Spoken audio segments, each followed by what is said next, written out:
क्या हमारी इच्छा पूर्ति से हमें आत्मतृप्ति मिलती है या हमारी इच्छा पूर्ति से एक नई इच्छा का जन्म होता है? नमस्कार, मैं आपका दोस्त मिश्रा विकास अपने चैनल इमोशनली एंड प्रैक्टिकली मैं आपका एक बार फिर से स्वागत करता हूं। हाजिर हूं मैं आपके सामने फिर से एक नई दिलचस्प स्टोरी के साथ में।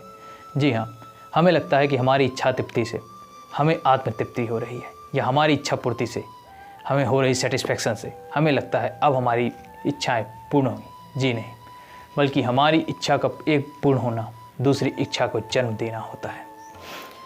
एक बार की बात होती है, एक राजा होते हैं, उनके द्वार में एक भिखारी आया होता है। सैनिक अंदर आता है, कहता है कि राजा, एक भिखारी आया है और भिक्षा की मांग कर रहा है। राजा कहते हैं, एक काम करो, उसे भिक्षा देकर विदा करो। सैनिक कहता है नहीं, वो कहता है कि मैं भिक्षा सिर्फ राजा से ही लूँगा, क्योंकि इस पात्र को भरने की जो काबिलियत है वो उस राजा में ही है, बजाय उसके इस राज्य में इस कटोरे को कोई नहीं भर सकता। तो राजा उससे कहते हैं, वो कटोरा क्या बहुत बड़ा है? सैनिक कहता है नहीं। कहते हैं, इतना बड़ा तो नहीं होगा कि जितना बड़ा हमारा नगर है? कहते हैं नहीं, उसके हाथ में समाया जाए बस इतना बड़ा ही कटोरा है। कहते हैं, उसे सम्मान से अपने महल में लेकर आओ। सैनिक वैसा ही करते हैं, उसे महल में लेकर आते हैं और वो राजा के सामने भिक्षा का पात्र बढ़ाता है और कहता है, राजा, मुझे आपसे भिक्षा मांगनी है, पर आपकी आज्ञा हो तो। राजा कहते हैं कि राजा से भी भिक्षा मांगने के लिए राजा की आज्ञा की आवश्यकता है आपको? भिक्षा तो बिना आज्ञा के ही मांगी जाती है। वो कहते हैं नहीं, मेरी भिक्षा पूर्ति ना होने के कारण कहीं आपका अहंकार चोटिल ना हो जाए। वो कहते हैं, मेरे अहंकार को चोटिल करने की वजह, कहते हैं कि इस पात्र को आज तक कोई राजा भर नहीं पाया है। मुझे नहीं लगता कि आपके अंदर भी वो काबिलियत है। इतनी सी बात होती है और राजा क्रोधित हो जाते हैं और कहते हैं, तुम्हारा ये दुस्साहस एक मामूली से कटोरे को लेकर मेरे सामने खड़े हो और उससे कहते हैं कि मैं इसे भर नहीं सकता। कहते हैं, ठीक है, तुम्हें अनाज नहीं, मैं सोने, मोती, हार ये सबसे भरूंगा तुम्हारे कटोरे। भिखारी वापस कहता है एक बार सोच लीजिए राजा, क्योंकि ये कटोरा आज तक भरा नहीं है। कहते हैं, तुम अपना मुख बंद रखो।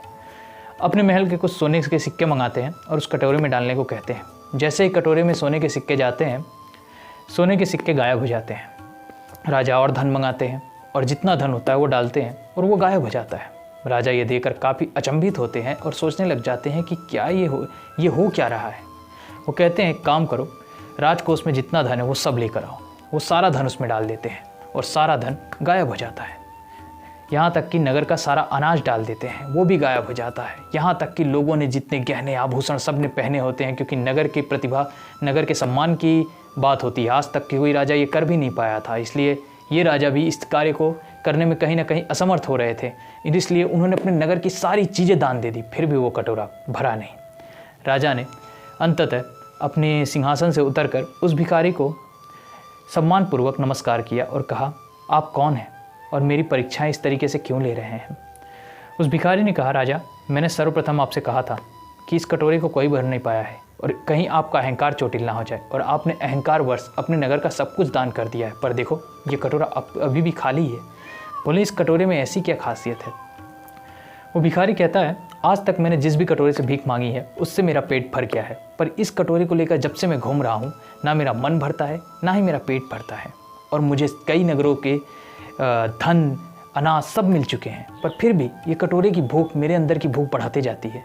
बोले, ये कटोरा आपको मिला कहाँ था?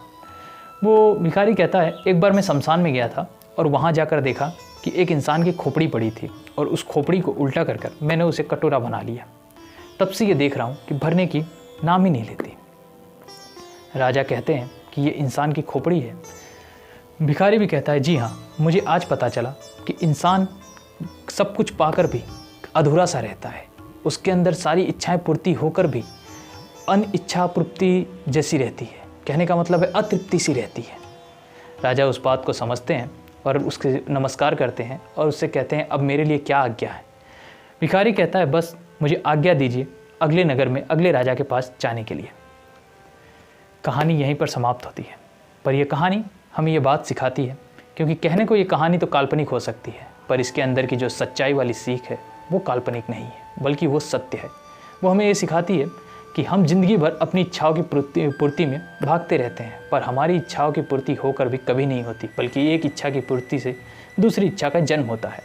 मैं ये नहीं कहता हूँ कि इच्छा करनी नहीं चाहिए, क्योंकि बिना इच्छा किए कोई कार्य किया भी नहीं जा सकता, परंतु इच्छा पूर्ति के लिए हमें पागल नहीं हो जाना है। आप समझ रहे हैं कि हम कहना क्या चाहते हैं। ये कहानी आपको कैसी लगी, ये बात मुझे कमेंट सेक्शन में लिखकर ज़रूर बताइएगा। मिलता हूँ आपको अगली कहानी में एक नए वीडियो में। नमस्कार।